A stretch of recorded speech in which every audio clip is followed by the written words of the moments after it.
They say some mysteries are never meant to be uncovered. But in the year 1832, on a sprawling Kentucky estate owned by one of America's most powerful families, something happened that left even the most confident men of science in silence. The Churchill family, already a name of wealth and influence, welcomed a set of twin girls into their world. Identical, inseparable, and born with the unmistakable features of Down syndrome, their very existence was an anomaly so rare it unsettled physicians of the time. But what truly disturbed those who encountered the girls was not their condition. It was the way they moved in perfect unison, spoke in a language only they seemed to understand, and appeared to share a single mind between two fragile bodies. Doctors whispered that this was no ordinary case, yet none dared to study them further. Files disappeared, journals were locked away, and witnesses were discouraged from speaking. What could possibly frighten science so much that it turned away from investigation? And what secret did the Churchill twins carry that forced one of America's most prominent families to bury their story? The story you are about to hear is not just about two forgotten children, but about the silence that followed them. It is a story about power, secrecy, and the chilling boundary where science ends and superstition begins. Across nearly 2 centuries, fragments of their tale have surfaced in letters, half-burned records, and whispers passed down through generations of locals who swore the Churchill estate was cursed. Tonight, we will unravel the mystery of the Churchill twins, from their troubled birth to their disappearance from history, and explore why even modern science struggles to confront their existence. This is a journey into shadows, into a case that both history and medicine feared to touch. Before we begin, take a moment to settle in. Close the lights if you dare, and imagine the quiet halls of a Kentucky mansion in the early 1800s, where silence pressed heavier than any scream. If you are listening right now, I want to hear from you. Tell me in the comments below where in the world you're joining us from. And if you want to keep uncovering hidden histories and unsolved mysteries, make sure you subscribe to the Macabre Record. It costs nothing, but it helps us bring these lost stories back into the light. Now, let us return to 1832, where the mystery begins. The Churchill name was already woven deep into the fabric of Kentucky's early history by the time 1832 arrived. They were landowners of vast fortune, their estate stretching across rolling fields and towering oak groves that seemed to stand as monuments to their power. The Churchill family was one of those dynasties whose reputation extended far beyond the boundaries of the bluegrass state. They were patrons of politics, closely connected to governors and senators, and their wealth was whispered about in the drawing rooms of Louisville and Lexington. For most, the name Churchill meant stability, elegance, and aristocratic pride. Their mansion stood like a fortress of southern grandeur, with high columns and sprawling verandas that caught the light of the Kentucky sun and reflected an image of untouchable prestige. Behind those whitewashed walls, carriages arrived and departed, carrying men in fine coats and women in elaborate gowns, the family presenting itself as the very picture of refinement. But as with so many families whose legacies seem flawless on the outside, there were cracks in the foundation that only those closest could glimpse. In the early 19th century, reputation was everything, and secrets were more dangerous than scandal itself. The Churchills guarded theirs more tightly than most. They were not simply a family, they were an institution, a symbol of American aristocracy at a time when the nation was still finding its identity. Their lineage stretched back across the Atlantic, rooted in English bloodlines that lent them a sense of inherited nobility. They entertained statesmen, financed enterprises, and extended influence into every corner of regional life, and in that era, wealth was power, but power also meant scrutiny. Every rumor that clung to their name had the potential to weaken it. Which is why the strange story of the twins could never be allowed to reach beyond the estate's iron gates. Those who worked on the Churchill grounds spoke of an atmosphere of vigilance, as if the family lived with one eye over their shoulder. Visitors noted the stern glances of servants who seemed always on guard, and children in the town were taught that the Churchill estate was a place of both splendor and silence. The very presence of the twins, unacknowledged by polite society, was like a shadow lurking in the family portrait. And yet, the more tightly the Churchills tried to control the narrative, the louder the whispers became. Something was happening inside that mansion, something even money and influence could not fully conceal. Kentucky, in 1832, was a place of contradictions, a borderland between the traditions of the Old South and the restless ambitions of the young American Republic. The land was fertile, and tobacco and horse breeding brought wealth to families like the Churchills, but beneath the elegance of plantations and parlors, there was unease in the air. Cholera stalked the region that year, striking down thousands without warning, a grim reminder of how fragile life truly was. Medicine was still primitive, physicians relying more on reputation than knowledge, and the great mysteries of the human body were often explained away by superstition or God's will. It was a time when mental illness was considered a moral failing, when congenital conditions were whispered about as curses, and when families went to great lengths to conceal what might be seen as divine punishment. In the world of science, things were not much better. The medical field in America was still decades behind Europe, and even there, knowledge of genetics or chromosomal disorders simply did not exist. What would later be understood as Down syndrome was at the time an unnamed anomaly, a condition without explanation or remedy. Children born with its features were often hidden away, their lives short and unrecorded, and their families left to wrestle with both grief and shame. For a family like the Churchills, whose identity was bound to prestige, the birth of twins both afflicted with such a condition would have been seen not only as a tragedy but as an existential threat to their legacy. Beyond medicine, society itself was steeped in folklore and fear. In rural Kentucky, strange births were seen as omens, and twins, particularly identical twins, carried an air of the uncanny. Tales of mirror souls, divided spirits, and supernatural bonds were whispered in cabins and churches alike. When combined with an unexplained disorder, the effect was terrifying to those who believed that the natural and the supernatural were constantly in collision. For neighbors and hired workers who heard faint cries from the Churchill mansion, it was easier to believe in curses and possession than to imagine any rational cause. Thus, the stage was set for the mystery to take root. In a world where illness was feared, where science lacked answers, and where superstition explained the unexplainable, the arrival of the Churchill twins was not simply a private family matter, it was a disruption of the natural order itself. And while the family's power might have shielded them from public scandal, nothing could protect them from the questions that followed. The morning of the twins' birth was not marked by celebration, but by silence. In the summer of 1832, the Churchill household prepared for what was expected to be another addition to their already sprawling lineage. Servants bustled, midwives were summoned, and the mansion filled with the hushed anticipation of an event that, in most families, would have been greeted with open joy. But when the cries of not one infant but two rang through the halls, the atmosphere shifted. Identical girls, so alike they seemed reflections of each other, were laid in swaddling cloths before their mother. At first glance, they appeared no different than any newborn, but as the hours passed and their features became clear, the household stiffened. Their eyes slanted in the same peculiar way, their tongues thrust forward with a curious motion, and their tiny fingers were marked by the same unusual shape. Those present, though lacking the scientific language we have today, recognized that these children were not like others. The midwives, whispering among themselves, were quickly silenced by the stern gaze of the family patriarch. No word of this was to leave the house.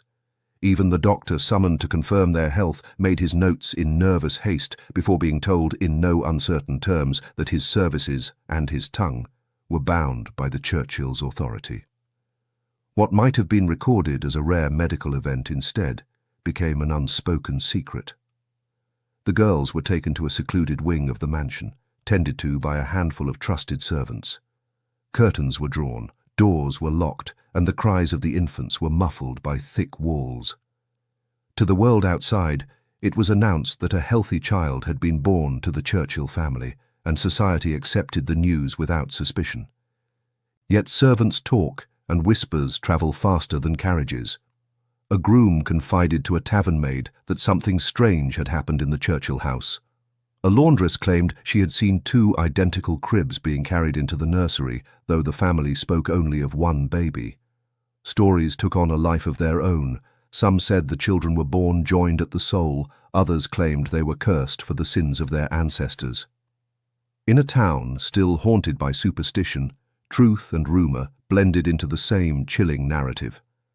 Thus, from their very first breath, the Churchill twins lived not as daughters celebrated by their lineage, but as shadows hidden behind wealth and power. And while the family thought secrecy could bury the truth, the silence only made the mystery louder. As the twins grew beyond their first months, it became increasingly difficult for the Churchill family to keep them entirely unseen. Servants who tended to their feeding and clothing noticed that the girls not only resembled one another perfectly, but often acted in ways that defied ordinary understanding. When one cried, the other wept in unison. When one laughed, the sound was echoed instantly from her sister's lips. At first, this might have been explained as the simple mimicry of siblings, but over time it became clear that the bond ran deeper. Illnesses struck them at the same time, even when one had not been exposed to any obvious cause. Their movements mirrored each other with eerie precision, as if some invisible thread bound their small bodies together. The family's private physician, a man whose reputation in Louisville society was one of both skill and discretion, was summoned repeatedly. At first, he tried to reassure the Churchills that such behaviors could be explained as coincidence or nervous sympathy between siblings. But as he observed them, his reassurances grew weaker. His notes, fragments of which would surface decades later, described his discomfort in language that suggested both fascination and fear. He remarked that the twins seemed to share a single will, that they anticipated each other's gestures, and that their expressions often aligned with uncanny synchronicity. Yet he dared not diagnose them beyond vague words like peculiarity or anomaly. The vocabulary of the age offered no scientific framework for what he was seeing, and so silence became the safest course. Other physicians approached were less willing to even enter the mansion. The rumour of the Churchill twins, though carefully suppressed, circulated enough that doctors knew of them. Some declined invitations outright, citing full schedules or sudden illnesses. One, a respected professor of anatomy, made a brief visit, only to leave abruptly without explanation, his face pale and his carriage wheels grinding quickly down the estate's long drive. The family interpreted this avoidance as both insult and protection. Insult, because it suggested the medical community feared what the Churchills concealed.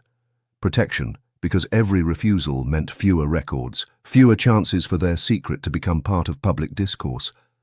Thus, the twins lived without classification, unrecorded in any official ledger of medicine. Their existence remained a phantom note, spoken of in whispers but never studied, never published. For the Churchills, this offered control. But for the world beyond their gates, it marked the beginning of a mystery that science itself seemed unwilling to touch. Life within the Churchill estate took on a rhythm that seemed designed to hide the twins from both the outside world and from history itself. The mansion, once known for its lavish gatherings and glittering dinners, grew quieter after their birth. The grand halls, once filled with the clinking of glasses and the hum of conversation, echoed now with a different sound. An enforced silence, a watchful hush. Servants were instructed with unusual severity. Certain doors must remain locked, certain wings of the house were off limits, and any disobedience meant dismissal. The Churchill patriarch, who had long been known for his stern yet fair demeanour, became uncharacteristically severe, as if the very walls of the mansion had to bend to his will in order to keep the family's secret intact. The twins themselves were seldom seen beyond their secluded quarters. A handful of trusted maids tended to them, women chosen not for their skill, but for their loyalty and their capacity to keep silent. These maids moved like shadows through the house, carrying trays and laundry to the hidden wing, speaking to no one of what they witnessed. Yet, despite such precautions, the atmosphere of secrecy clung to the estate like a fog. Visitors noted the absence of the usual gaiety. Neighbours whispered that the once sociable family had withdrawn into itself. Even the estate's famed summer parties grew rare, and when they were held, certain windows were shuttered and guards stationed at doors that had never before been locked. For those who served in the house, it was impossible to ignore the sounds that travelled through the halls at night. Soft giggles in perfect harmony, childish songs spoken in a language that seemed invented, and sometimes cries that rose together in uncanny synchronization. Those who overheard spoke later of an uneasiness, a sense that what they heard was not entirely natural. Still, few dared to leave their posts. Employment with the Churchill family meant security in uncertain times, and secrecy was the price of survival. Over the years, silence became not just a necessity, but a habit. The family spoke less of personal matters, friends drifted away, and even the grounds themselves seemed to change. Gardens once tended with care grew wilder, as if neglected in the family's preoccupation with what lay hidden inside. To outsiders, the Churchills still projected an image of wealth and refinement, but to those who crossed the threshold, the estate felt heavy with secrets. And within those locked rooms, the twins grew. Two lives lived in parallel, bound together and concealed from the world. As the twins entered their earliest years, the uncanny nature of their bond became undeniable to anyone who spent time in their presence. From the moment they could sit upright, they moved in unison, often turning their heads at the exact same instant or lifting their hands in perfect parallel. When they toddled through their secluded nursery, their steps matched so precisely that even their footfalls struck the wooden floors together like a practiced rhythm. Some of the maids who tended to them swore it was as though the children were puppets connected by invisible strings, each one unable to act without the other, echoing the same motion. Their speech, or what passed for it, only deepened the mystery. They developed a private language, incomprehensible to outsiders, but perfectly fluent between themselves. The maids described it as a mixture of sing-song murmurs and clipped syllables, always spoken rapidly and always followed by a fit of laughter that seemed to rise in two identical pitches. Attempts to teach them simple English words often failed, as if the twins had no need for the language of others. They communicated instead through this secret code, a world of meaning only they shared. One maid recorded in a discarded scrap of paper that when scolded, the girls would fall into a silence so complete it felt oppressive, only to resume their strange chatter when alone together, as if mocking the authority of adults. Illnesses provided some of the most chilling examples of their synchronicity. When one girl developed a fever, the other began to sweat and shiver, though no physical cause could be found. When one scraped her knee on the nursery floor, the other winced and cried as though she had suffered the injury herself. Doctors struggled to make sense of these episodes, scribbling vague notes that offered no explanation. The term sympathetic disorder appeared once, but even that was quickly crossed out in a physician's journal, as though the man himself feared to leave a permanent record of what he had seen. To the Churchills, this bond became both a curse and a prison. Their fear of discovery grew sharper with each passing year, for the girls no longer seemed merely unusual. They seemed to exist in defiance of natural order. And though they were hidden away, the strange harmony of their existence began to spill outward in whispers and rumours, carried by servants and visitors alike. In their attempt to keep the twins invisible, the family had inadvertently created a legend that was becoming impossible to silence. Though the Churchill family worked tirelessly to keep the twins hidden within their estate, secrets have a way of slipping beyond locked doors. In the nearby town, fragments of overheard conversations and fleeting glimpses began to stitch themselves into a narrative that was as strange as it was unsettling. Neighbours noticed that the once sociable Churchill household had grown more insular. Where parties and political gatherings once filled the calendar, there was now an odd absence. Invitations dwindled, carriages were turned away, and windows that had once been thrown open for light and admiration were now shuttered. People began to ask why a family of such standing seemed suddenly to have something to hide. Farmers and townsfolk who worked on the estate whispered of strange sounds drifting from the mansion at night. Some claimed they heard children's voices chanting in unison, speaking words that no one could understand. Others swore they had seen candlelight flickering in the upper windows long after midnight, always in pairs, as if two small figures moved together through the rooms. Rumours spread that the Churchills were harbouring not children, but spirits, or that their lineage had been cursed for their pride. In a community where superstition clung to every unexplained event, the idea of haunted twins quickly took root. The whispers grew darker with each retelling. Stories circulated of a servant who had left the household in haste after claiming that she had awoken one night to see the twins standing silently at the foot of her bed, staring with identical expressions that never wavered. Another tale spoke of a stable hand who swore that when one of the girls slipped and cut her hand, the other, who had been nowhere near, cried out and clutched her palm at the same instant. Though these accounts were likely coloured by imagination, they took on the force of folklore, repeated in taverns and markets until they became accepted truths. Children in the town began to dare each other to walk past the Churchill gates at night, whispering that if you listened closely, you could hear two voices laughing in perfect harmony. Preachers warned their congregations of the dangers of sin bringing curses upon bloodlines, and some pointed to the Churchill twins as evidence of God's wrath made flesh. The family's prestige could shield them from public scandal, but it could not prevent the slow creep of myth. And in time, the twins were no longer just hidden daughters. They became symbols of something uncanny, something unnatural in the collective imagination of those who lived beyond the estate walls. Despite the Churchill family's efforts to keep the twins shrouded in secrecy, curiosity from the medical community proved difficult to completely evade.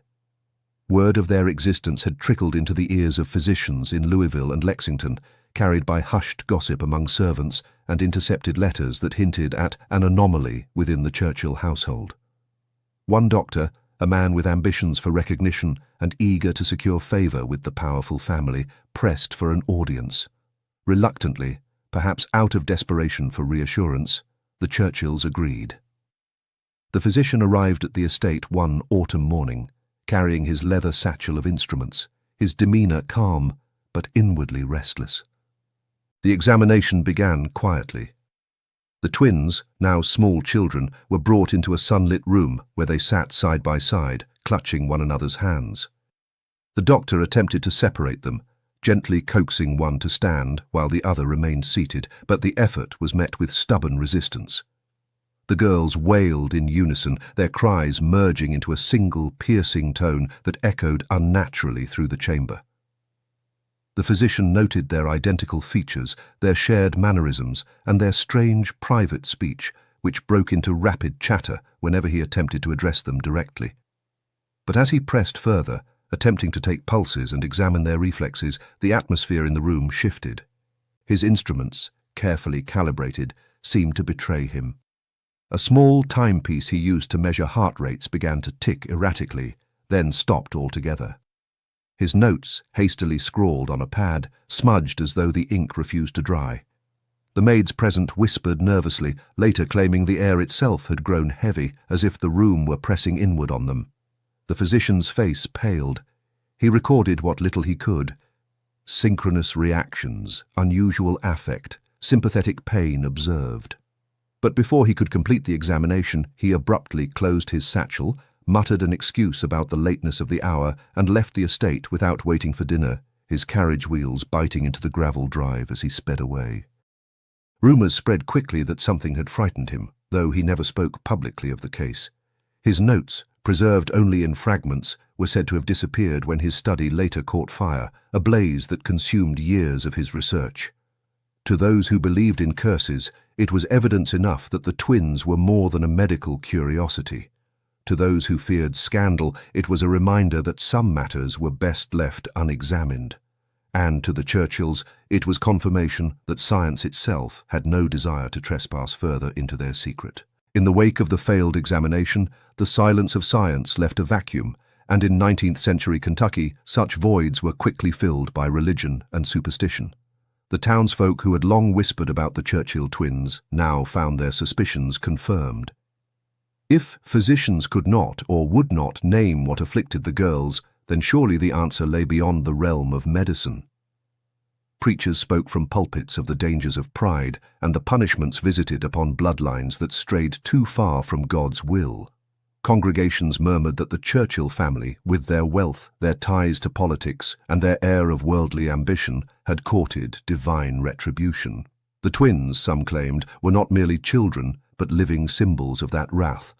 For others, steeped in the folklore of the Appalachian Hills, the twins were something older and stranger. Stories circulated that they were changelings, swapped by spirits in the cradle, or that they were bound by a single soul divided in two bodies.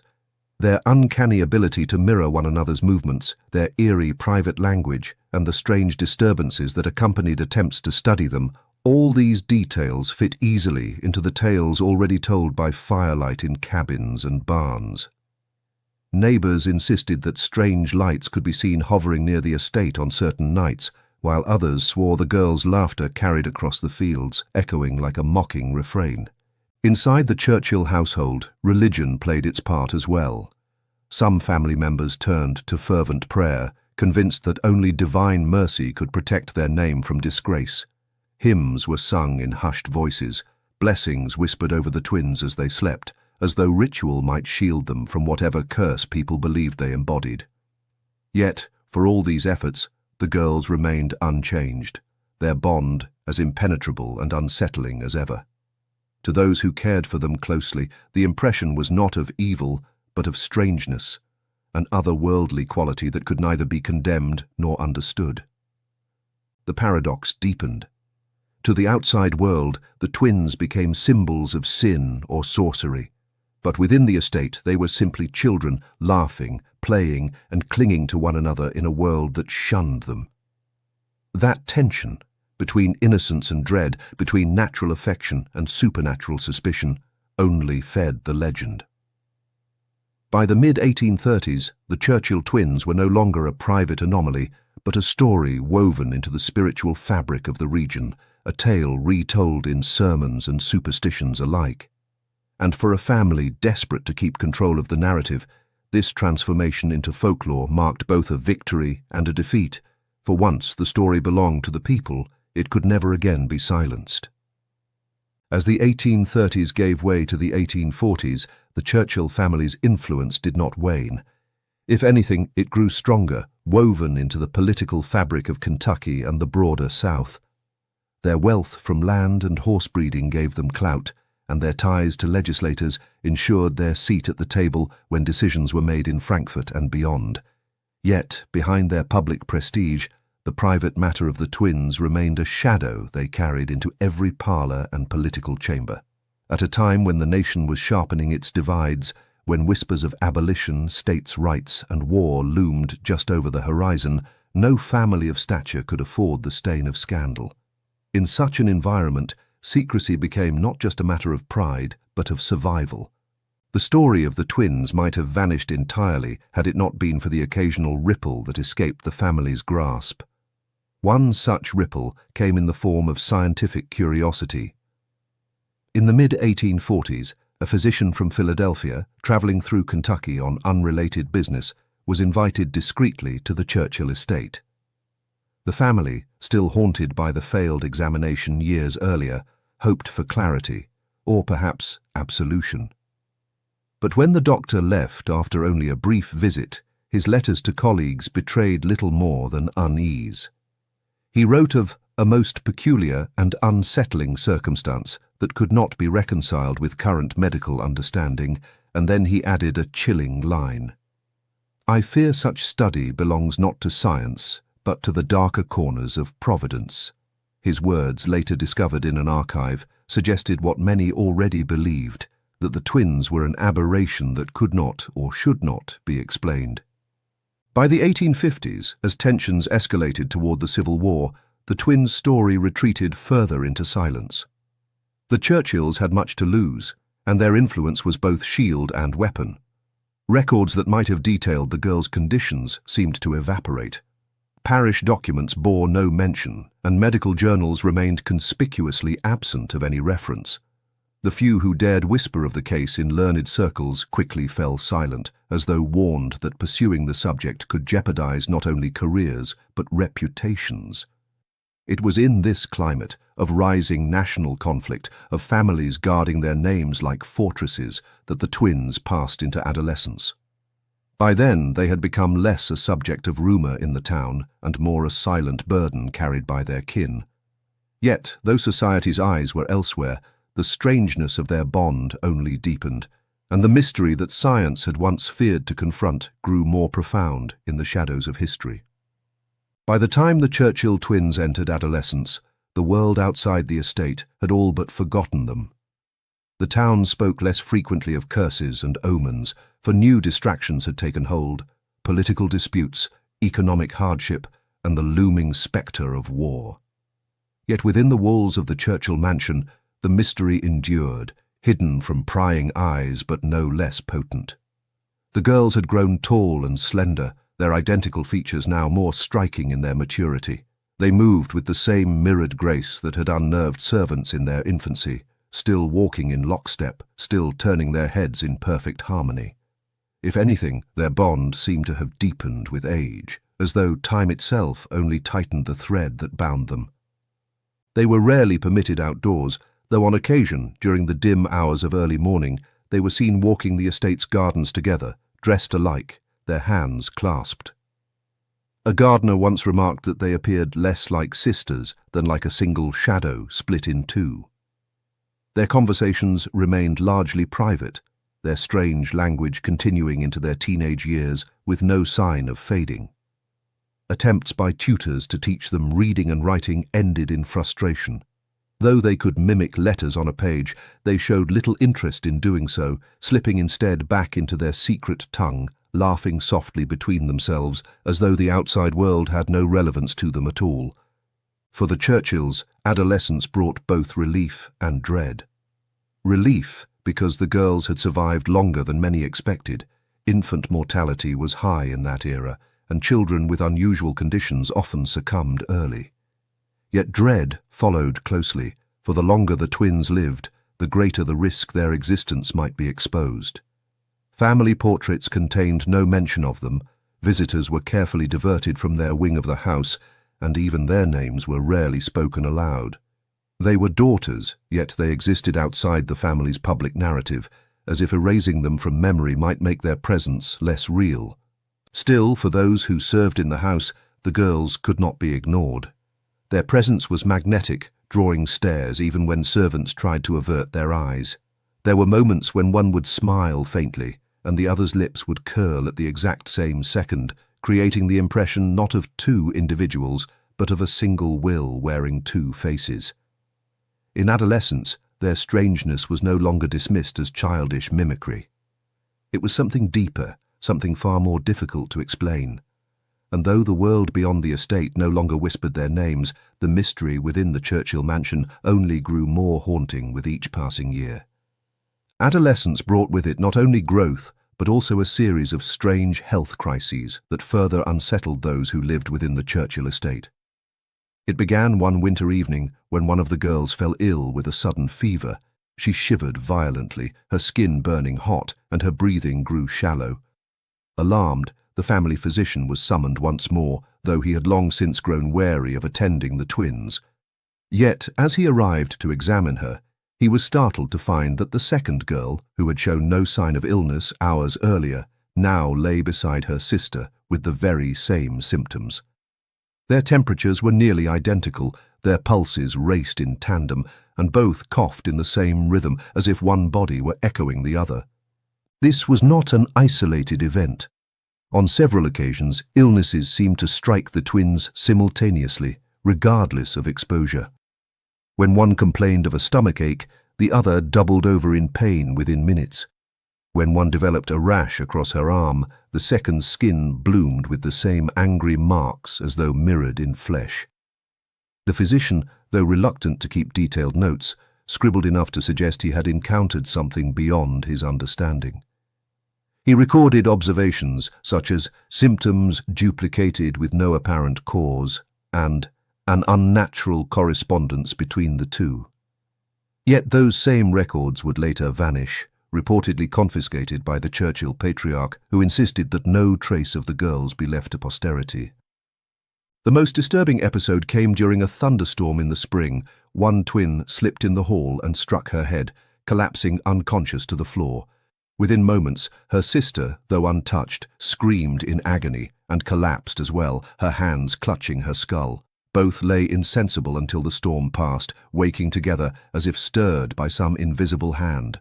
Those who witnessed it spoke of the event only in hushed tones, their faces pale as they described the uncanny symmetry. By now, the servants no longer debated whether the girls were natural or not. To them, the twins were bound by something unseen, a link that could not be explained by medicine or by faith. And though the family still tried to hide these episodes from the world, the household itself could not escape the dread they inspired. Each crisis deepened the conviction that the Churchill twins lived not as two separate souls, but as a single mystery, embodied twice.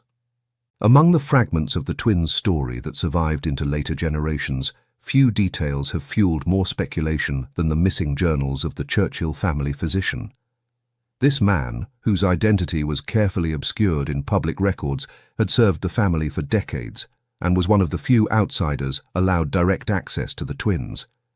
For years, he maintained a professional silence, offering only clipped remarks in social circles and carefully neutral comments in correspondence. Yet, privately, he was said to have been both fascinated and unsettled by what he witnessed. Behind locked doors in his study, he filled notebook after notebook with his observations, descriptions of their mirrored movements, their shared illnesses, their private language, and his own theories about the strange connection that bound them. According to later accounts, some of these writings survived long enough to be glimpsed by another physician, a colleague who would later describe them as the only serious attempt to make sense of the Churchill matter. In these pages, the family doctor had apparently recorded not just symptoms, but events. The simultaneous fevers, the mirrored injuries, the storm that left both girls unconscious at once. He attempted explanations, fumbling toward ideas of sympathetic nerves or some unknown link between their constitutions. But as his notes grew more detailed, his tone reportedly shifted from curiosity to apprehension. One entry, later quoted secondhand, read, "I fear I am recording not medicine, but something that belongs to neither science nor scripture. Their bond defies both reason and nature. I know not what I keep in these pages, knowledge or a curse." What became of these journals remains a mystery. Some say they were quietly confiscated by the Churchill patriarch, locked away in the estate's archives to prevent scandal. Others insist the physician himself destroyed them, burning his work in despair after realizing that to preserve it might endanger not only his career but his very reputation as a man of science. A darker theory suggests that the disappearance was no accident, that the fire that consumed his study was deliberately set, erasing evidence that should never have existed in the first place. Whatever the truth, the journals slipped into legend. By the time later generations sought them out, nothing remained but rumors and scattered quotations, and so the only record of the twins that might have provided clarity instead became another layer of the enigma. In the absence of those pages, the story of the Churchill twins remained what it had always been, a shadowed tale, half-whispered, forever on the edge of vanishing. If the journals of the family physician represented one missing thread, the vanishing of official medical records formed a wider pattern that could not easily be dismissed. Throughout the 1830s and 1840s, the Churchills had called upon doctors during the twins' many illnesses, often men of good standing from Louisville or Lexington. These visits were conducted in secrecy, always under the strict supervision of the family, but by necessity, some written records were created. Treatment notes, prescriptions, and receipts for payment. In theory, fragments of these documents should have survived, either in medical archives or in the personal collections of the doctors themselves. Yet when later historians went searching, they found only empty spaces where such records ought to have been. One scholar in the late 19th century reported that he discovered a ledger from a Louisville apothecary, dated to 1837, which included the line, "Tonic prepared for Churchill twins." But when he returned to examine the book again, the entry had been neatly cut from the page, leaving only a ragged scar of paper. Another historian claimed to have seen references to two unusual patients in the casebook of a Lexington doctor, only for those pages to vanish when the book was later catalogued. The coincidence of these erasures was too precise to ignore. Time and again, wherever the twins' existence had brushed against the world of official medicine, the trail was deliberately wiped clean. Some blamed the Churchill patriarch, insisting he used his wealth and influence to buy silence and erase records. Others suggested that the medical men themselves had destroyed their notes, unwilling to let their reputations be tied to a case that defied explanation. And there were those who whispered of something more sinister, that the records did not simply vanish, but were suppressed because they hinted at phenomena no one dared to acknowledge. Whatever the cause, the effect was the same. The twins' story retreated further into shadow. In an era when even the most mundane ailments were recorded with meticulous detail, their case left no trace. It was as though the world of medicine itself had conspired to forget them. And in that silence, the line between fact and folklore blurred still further. By erasing the paper trail, the truth of the Churchill twins became unanchored, drifting into rumor and legend, where it would remain untouchable for generations to come. By the late 1840s, the Churchill family's determination to suppress the truth about the twins had hardened into something close to obsession. The estate itself became a fortress of silence. Guests were discouraged from lingering in the halls, servants were rotated frequently to prevent familiarity with the hidden wing, and conversations about the girls were forbidden under threat of dismissal. Even within the family, the twins were seldom spoken of, their names avoided as though naming them might give life to the rumors that the Churchills so desperately wished to smother. For a household once known for its sociability, the transformation was stark. The patriarch enforced rules with unyielding severity.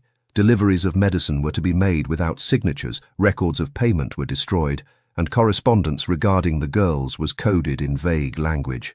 The matter, or our concern, never in plain terms.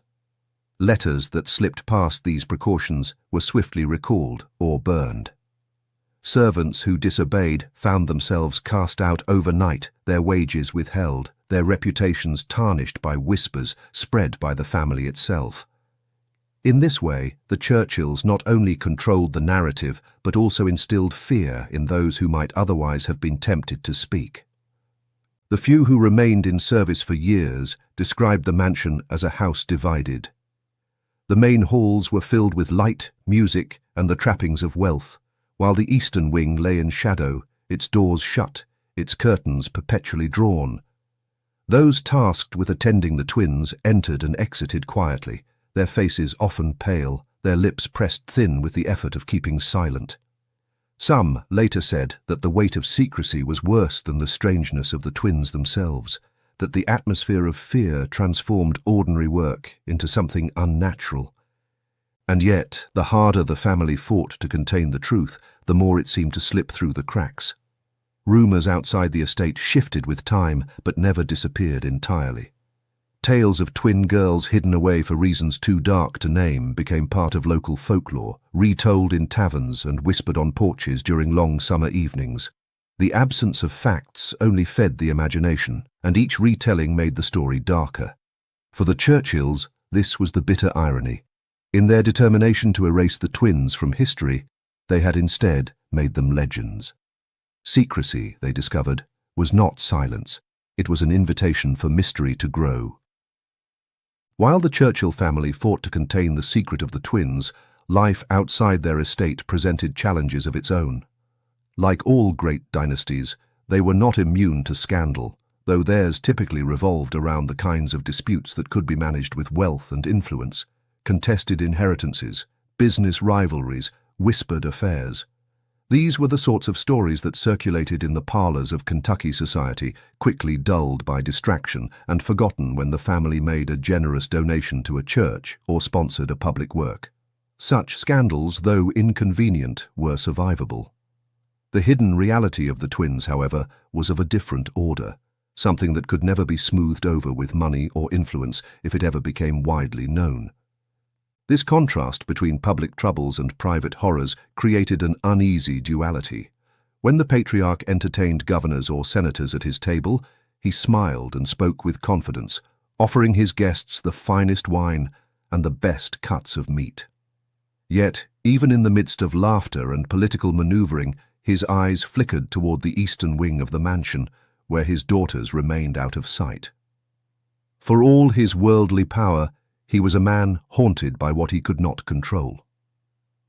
Some visitors noticed the tension, remarking later that the Churchill home, though beautiful, carried a weight in its atmosphere, as though its walls concealed something unspeakable. On at least 2 occasions, public rumor came dangerously close to breaching the family's defenses. Once, a newspaper in Louisville hinted at strange circumstances surrounding the Churchill household, though the issue was swiftly pulled from circulation, and the editor later admitted, under duress, that he had been pressured to retract. Another time, a traveling preacher told his congregation that he had heard 2 voices singing in the night while passing the estate, declaring it a sign of divine judgment. Within days, he was persuaded to redirect his sermon toward more conventional topics, his silence secured by the subtle influence of Churchill allies. The irony was bitter. While ordinary scandals could be confronted and dispelled, the true horror of the family lay in what they could never acknowledge. Behind the polished image of aristocratic stability, the twins lingered like a shadow no light could erase. And though the family's reputation survived in public, the cost was an unrelenting vigilance, a constant fear that at any moment the hidden truth might step out from the shadows and expose them all. By the 1850s, the Churchill estate had become more than just a symbol of wealth and power. It had become, in the minds of locals, a place touched by the uncanny. The longer the twins remained unseen yet whispered about, the more their stories slipped from the realm of rumor into that of legend. Servants dismissed from the household spoke in hushed tones of strange experiences they swore were real. They told of doors that opened without being touched, of candles guttering out as though a breath had passed through the room, of a heavy pressure in the air whenever the twins were near. One maid insisted that while sweeping a hall, she glimpsed both girls standing at the far end, perfectly still, their eyes fixed on her. When she blinked, the hall was empty. Visitors to the estate began to notice oddities as well. A pair of merchants, staying overnight after business with the patriarch, later recounted that they were kept awake by the sound of children laughing just outside their chamber door. When they opened it, the corridor was silent, the lamps dim, no child in sight. Another visitor, a cousin of the family, confided that she felt watched during her stay, describing the sensation of 2 identical presences observing her every move. Though such accounts were easy to dismiss as exaggeration, their consistency gave them weight. Outside the estate, folklore evolved. The townsfolk began to speak of the twins as if they were not flesh and blood at all, but spirits bound to the Churchill line. Some claimed the girls were omens of death, appearing in dreams before tragedies struck. Others said their laughter could be heard during thunderstorms, a mocking chorus carried on the wind. Farmers swore their horses grew restless when passing near the Churchill gates, stamping and snorting as though they sensed something unseen. Children dared each other to approach the estate at night, whispering that if you listened long enough, you could hear 2 voices singing in harmony from behind the walls. The Churchills, of course, denied such nonsense, but denial did little to curb the spread of these tales. In fact, their refusal to speak of the twins only fueled the perception that something supernatural was being concealed. What had begun as gossip about hidden daughters now blossomed into a mythology that entwined itself with the land itself. The Churchill estate was no longer just a grand house in Kentucky. It was a haunted domain, its silence filled with whispers of the inexplicable. Though whispers of the Churchill twins reached the ears of physicians and scholars far beyond Kentucky, few were willing to address the matter openly. In the 19th century, medicine was still struggling to establish itself as a discipline of reason rather than superstition. To be associated with a case that defied classification risked not only ridicule, but the collapse of a career. And so, while the story of the twins intrigued many in private, in public it was met with silence. The absence of study was not born of ignorance, but of fear. Fear of professional ruin, fear of public scandal, and perhaps fear of confronting something that seemed to mock the very principles of natural law. Letters uncovered decades later provide glimpses into this retreat. A professor of anatomy in Philadelphia wrote to a colleague in New Orleans that he had been approached about the Churchill case but would rather consign my reputation to obscurity than lend my name to that matter. Another physician, more candid in his private correspondence, admitted that the accounts he had heard reek more of possession than pathology, and that any attempt to study the twins would invite ridicule from peers and suspicion from the church. The very idea of investigation seemed poisoned, as though the case itself carried a stigma that no man of science dared to shoulder. The reluctance was compounded by the Churchill family's influence. Their wealth ensured that attempts to pry too deeply into the matter were met with resistance. Scholars who inquired were quietly redirected, their letters unanswered, their visits denied. The family's reputation acted as both shield and sword, protecting the twins from unwanted exposure while warning outsiders that meddling would not be tolerated. In such an atmosphere, silence became the path of least resistance. What remained, then, was an eerie absence. Medical journals of the era, which eagerly documented the most peculiar deformities and rarest illnesses, contain not a single mention of the Churchill twins. University archives, otherwise cluttered with case studies, hold nothing but empty shelves where such a record might have been filed. It was as though the scientific community, collectively and deliberately, chose to look away. And in their refusal, the legend only grew stronger. For when science turns its back on a mystery, it does not disappear. It festers, gathering power in the imagination of those who will not let it go. As the 19th century pressed forward, America found itself caught between two worlds: the age-old dominion of folklore and faith, and the rising tide of science that promised rational explanations for life's mysteries. Yet the story of the Churchill twins refused to fit neatly into either. For those in the nearby towns and farms, the girls were not a medical case, but a living legend, woven into the oral traditions of Kentucky. Their names were never spoken outright, but their presence lingered in cautionary tales told to children. Parents warned that prideful families could be punished by God with strange offspring, and preachers thundered that hidden sins always bore visible marks. To the common folk, the twins were symbols of divine judgment, proof that no wealth could insulate a family from the consequences of spiritual arrogance. Meanwhile, science, hungry for authority, struggled with its own contradictions. In medical schools and universities, scholars debated the classification of rare conditions, yet the Churchill case remained an open secret none dared publish. Some physicians dismissed the story entirely, scoffing that such accounts belonged to the realm of hysteria and rumor. Others acknowledged in private that too many consistent details surrounded the twins to be ignored. One physician even remarked in a letter that the case represented a fissure in the natural order, too narrow to study, too dangerous to leave unspoken.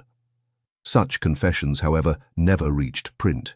They circulated only in whispers among colleagues, a quiet acknowledgement that the twins were a phenomenon that refused to be claimed. Caught between these opposing worlds, the twins became something more than themselves. To believers in folklore, they were supernatural. To men of science, they were unspeakable. And in this tension, the legend grew. Every absence of official record became a confirmation of conspiracy. Every rumor of mirrored illness became evidence of the unnatural.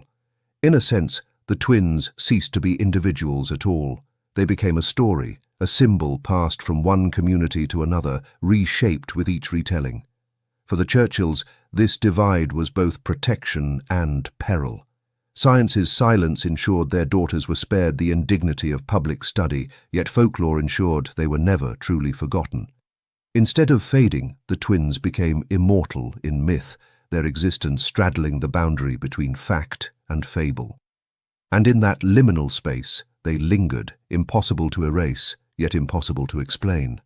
By the late 1850s, the twins seemed to vanish as though they had never existed at all. For years their presence had lingered at the edges of society, rumoured in taverns, whispered in sermons, and muttered about by servants who dared not speak too loudly. Yet suddenly, those murmurs grew fainter, and then, for a time, they ceased altogether. Visitors to the Churchill estate reported no sounds of laughter or cries from the eastern wing. Servants who had once been tasked with carrying trays to the locked rooms were reassigned elsewhere. The mansion itself grew strangely quiet, and those who had always suspected that something uncanny lived within its walls began to wonder if the mystery had resolved itself. The disappearance was not announced, of course. The Churchills would never risk acknowledging the existence of the twins, much less their fate. But the absence was noticeable. Families who had worked the land for generations noticed that no new stories emerged. No one spoke of strange songs drifting across the fields, nor of laughter in the night. It was as if a veil had been drawn not only over the estate, but over memory itself. When asked directly, members of the Churchill household gave evasive answers, their eyes hardening at the suggestion that such children had ever lived under their roof. To outsiders, the silence was as telling as any confession. Some believed the girls had died young, taken suddenly by illness or accident, their short lives buried along with the family's shame. Others argued that the family had moved them to another property, perhaps somewhere in the east, where their existence could be hidden more completely. Still others whispered of darker fates, that the twins had been spirited away to an institution, or worse, that they had been erased deliberately to protect the Churchill name. Whatever the truth, the effect was the same. The twins ceased to exist in any official or public sense. And yet, their absence only sharpened the legend. When records disappear, stories expand to fill the void. In the taverns and parishes of Kentucky, the silence of the Churchills was interpreted not as closure, but as proof that something unspeakable had taken place. In that absence, the twins passed fully into myth. They became a story of children who lived between the lines of history, erased from record but not from memory. And in that erasure, the mystery only deepened. In the years that followed the twins' quiet disappearance from the Churchill estate, a new strain of rumor began to spread. Whispers that they had not died, as some believed, but had instead been hidden away in an institution. Kentucky, in the mid-19th century, had begun establishing asylums for those deemed feeble-minded or unfit, places where families of means could discreetly place relatives whose existence they wished to obscure. These institutions, often little more than warehouses of suffering, were known for their secrecy. Records were scant, names often falsified, and the walls themselves seemed built to ensure that what happened inside never reached the world outside. It was said that the twins had been carried by carriage under cover of darkness to one such place, an asylum on the outskirts of Louisville. A few former attendants later claimed that they remembered two identical girls who arrived without proper documentation, their names absent from official rolls. According to these accounts, they were registered only as the sisters and placed together in a secluded room, away from other patients. Even here, their bond could not be broken. Nurses reported that when one cried, the other echoed her sobs. When one refused food, the other pushed away her tray untouched. Their strange language, unintelligible to others, continued to pass between them in whispers that unsettled even hardened attendants. But just as quickly as these testimonies appeared, they vanished. Records that might have confirmed the twins' presence at the asylum were later found missing. Admission books from the period contained blank spaces where entries should have been. Files that should have been preserved in state archives bore signs of pages neatly cut away.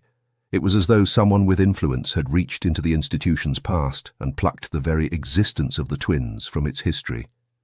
Theories abounded. Some believed the Churchills themselves had intervened, paying handsomely to ensure that no paper trail linked their family name to the asylum. Others thought the asylum administrators, fearful of the strangeness of the case, had destroyed the records themselves, unwilling to admit to housing what they could not explain. The darkest whispers suggested that the twins did not die naturally at all, but were quietly disposed of within those walls, their absence justified by erasure. Whether truth or fabrication, these asylum rumors cemented the twins as figures who existed only in shadow, present in memory, erased from record. Their very identities dissolved into legend, as if history itself had conspired to keep them hidden. For decades after their disappearance, the story of the Churchill twins existed only in whispers, carried by rumor and preserved in folklore. It seemed destined to fade into obscurity until, in the late 19th century, fragments began to surface in unexpected places. A historian researching the genealogy of prominent Kentucky families stumbled upon a letter tucked into a bundle of estate papers. Dated 1834, it mentioned the two daughters, delicate in constitution, whose likeness is uncanny beyond nature. The letter, unsigned and unfinished, gave no further details, but its phrasing suggested the twins were known among at least some branches of the family. Later, in the 1880s, another discovery came when a box of old parish documents was being catalogued. Among routine baptisms and marriages lay a note written in a hurried hand. Visited the Churchill home. Twins present, peculiar, hidden from sight of congregation. Family insists upon silence. Though the parish record itself contained no baptismal entry for the girls, the note revealed what the official document concealed. To scholars, this inconsistency was telling. It proved that the twins had been deliberately omitted from the church's register, erased by choice rather than forgotten by accident. The most tantalizing fragment appeared in 1901, when a librarian at the University of Kentucky uncovered a scorched notebook that had survived a fire in the home of a retired physician. The surviving pages contained only scattered observations, but among them was a chilling line. Two children, twins, mirror one another in health, speech, and movement. I believe them to share not only symptoms, but spirit. No names were written, but many believed the description could belong only to the Churchill girls.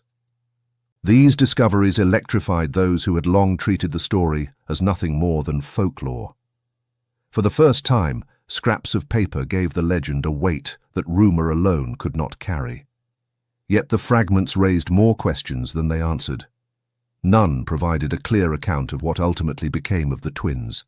None confirmed whether they died in youth, were hidden in an asylum, or lived into adulthood in secret.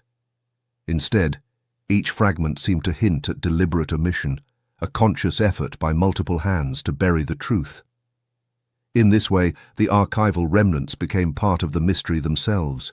Ghosts of documents, half-burned notes, hurried scribbles in margins. Like the twins, they were glimpsed but never fully known, visible only long enough to remind the world of what had been hidden. And then, just as quickly, they vanished into silence again. The resurfacing of fragments tied to the Churchill twins did not settle the mystery. It ignited a new debate. Historians and scientists alike began to argue, often bitterly, about whether these scraps of evidence constituted proof or merely fueled legend. To the historian's eye, the absence of baptismal entries, the scorched notebooks, and the scattered letters painted a clear picture of deliberate concealment. History, they argued, is not only written in what survives, but in what is missing, and the gaps surrounding the twins were too deliberate to be chance. The omissions themselves were testimony. Scientists, however, were less willing to concede. By the late 19th and early 20th centuries, medicine had advanced enough to classify conditions like Down syndrome, though the understanding remained imperfect. For many physicians, the tale of the Churchill twins was tainted by its folkloric transmission. They dismissed the fragments as unreliable, pointing out that no direct case study had ever been published, no autopsy recorded, no official record preserved. Without verifiable data, one early geneticist wrote, the story is an echo of superstition, not science. To accept it would be to admit that medicine had once recoiled from its duty, a possibility many were unwilling to acknowledge. The clash between these perspectives sharpened in academic circles. Some historians argued that the very absence of medical study was evidence of fear, that the scientific community had deliberately avoided the case because it unsettled too many assumptions about heredity and identity. Scientists countered that such accusations were unfair, that no discipline can be judged by legends passed down through whispers and burned paper. The dispute reached its height in the early 20th century when a lecture in Louisville dedicated to Kentucky folklore dared to include the Churchill Twins alongside ghost stories and frontier myths. Outraged, a group of physicians protested, insisting the inclusion degraded the seriousness of medical inquiry. Yet their protest only added to the twins' aura, for why protest so loudly if the story was truly baseless? What emerged from these disputes was not clarity, but a widening gap. To historians, the Churchill Twins became a cautionary tale of how power and silence can erase lives from record. To scientists, they remained a phantom case, too contaminated by rumor to be embraced, too persistent to be ignored. The legend stood precisely in that tension, caught between history and science, a ghost that neither discipline could fully claim. As the 20th century advanced and genetics emerged as a field of science, the legend of the Churchill Twins returned in a new and unexpected way. Researchers studying heredity began to revisit old stories of anomalies that had once been dismissed or ignored, and among them, the whispers of identical twins with Down syndrome in 19th century Kentucky resurfaced. Though still shrouded in uncertainty, the case was striking. Identical twins with the condition were and remain extraordinarily rare, their occurrence an almost statistical impossibility. To modern scientists, this rarity alone made the Churchill tale difficult to dismiss entirely. Even if the details had been embellished by folklore, the core of the story hinted at a phenomenon worth examination. By the 1960s, as medical ethics came under sharper scrutiny, some scholars raised the Churchill Twins as an example of how stigma and silence had shaped science. They argued that the absence of record was not proof of non-existence, but evidence of deliberate avoidance. At a time when people with disabilities were often institutionalized and hidden, the idea that a prominent family could bury the truth of their daughters seemed all too plausible. For geneticists, the case was troubling not only for its mystery, but for what it revealed about the history of scientific cowardice. In recent decades, with the mapping of the human genome and advances in prenatal screening, the twins have been mentioned in debates over the ethics of genetic research. Were they a natural anomaly, a chance occurrence that science at the time could not explain? Or did their case demonstrate a hidden chapter of medical history, one where families of influence ensured that inconvenient truths were erased? Bioethicists point to the Churchill story as a cautionary tale, reminding us that science has not always been a pursuit of truth, but often a negotiation with power, prejudice, and fear. Even today, the story lingers in quiet corners of academic discussion. Geneticists acknowledge that the absence of hard evidence makes the case impossible to prove, yet they also admit that such absence is precisely what makes it haunting. If the twins existed, their erasure reveals how knowledge itself can be shaped by social pressure and silence. If they did not, the persistence of their legend shows how deeply we need to confront mysteries that resist explanation. Either way, the Churchill Twins remain relevant, not just as a curiosity of the past, but as a mirror for science's own anxieties about what it chooses to study and what it dares not. What lingers most about the Churchill Twins is not what is known, but what was silenced. Their story is one of deliberate erasure, of power wielded not to preserve truth, but to bury it. And yet, in that very silence, the tale has endured. History teaches us that what is hidden often becomes more enduring than what is recorded. We forget ordinary lives, but we remember the mysteries, the gaps, the absences, the shadows where something should be, but is not. The twins exist in precisely that space, suspended between fact and fable, their erasure transformed into a presence more haunting than any official record could have given them. Silence itself is a kind of language, and in this case it spoke volumes. By refusing to acknowledge the twins, the Churchill family confessed something without ever saying it aloud. By turning away, physicians and scientists admitted that there are boundaries they are unwilling to cross. And by passing down whispers instead of documents, the townsfolk ensured that the twins lived on in myth, preserved in a form stronger than paper, memory shaped by fear. In this way, the story of the twins is less about what they were and more about what humanity does when confronted with the inexplicable. There is a long tradition of societies labeling the unknown as taboo. We wrap it in superstition, we bury it under shame, we push it out of sight so we need not wrestle with questions that unsettle us. The twins embodied this taboo. They were children, yet they became symbols of divine punishment, of scientific failure, of secrets too dangerous to name. Their very existence forced people to confront mysteries they could not master. And so those mysteries were locked away, left to fester in silence. And perhaps this is why their story endures. It is not only about two girls in Kentucky in 1832, it is about our collective impulse to look away from what frightens us. The Churchill Twins remind us that science, faith, and family alike are sometimes complicit in silence, choosing comfort over truth. Their mystery is a mirror, reflecting not only their hidden lives, but the universal fear of the unknown that still governs us today. And in that reflection, we see the same questions that haunted their century echoing into ours. What do we conceal, and what does that concealment say about us? The Churchill Twins remain, to this day, a story without resolution. No death certificates, no marked graves, no medical studies, only fragments, rumors, and a silence so deliberate it became its own kind of evidence. Their lives, whatever the truth may have been, were reduced to shadows at the edges of history. And yet, in being hidden, they became unforgettable. They remind us that erasure is not the same as disappearance. What the Churchills and the physicians of their time tried to bury has instead endured as one of the most haunting mysteries of 19th century America.